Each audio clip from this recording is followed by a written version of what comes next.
On September 7th, 2011, just before 4 in the afternoon, the plane starts down the runway. First Officer Igor Zhevyelov is the airline's vice president of flight operations. In his nearly 30 years of flying, he's racked up more than 13,000 hours in the air. Flaps are 30. Beside him is Captain Andrei Solomentsev, one of his closest friends. Gear down.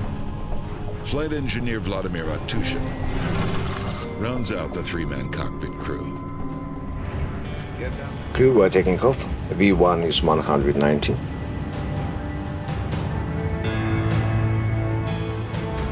The flight engineer watches the gauges. It's his job to advise the captain when the plane reaches takeoff speed.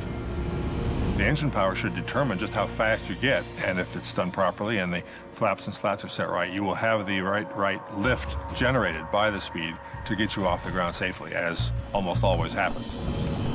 Rotate.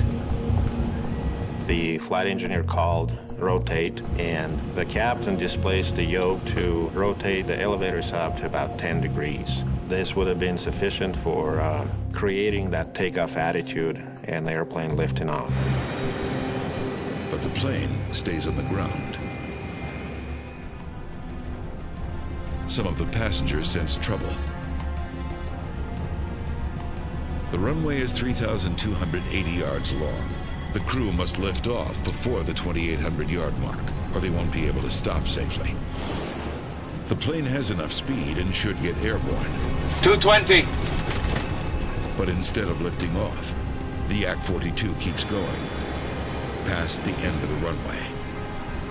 Going off the runway at the end of a takeoff roll. What you doing? The crew struggles desperately to get the plane off the ground. Finally, they succeed.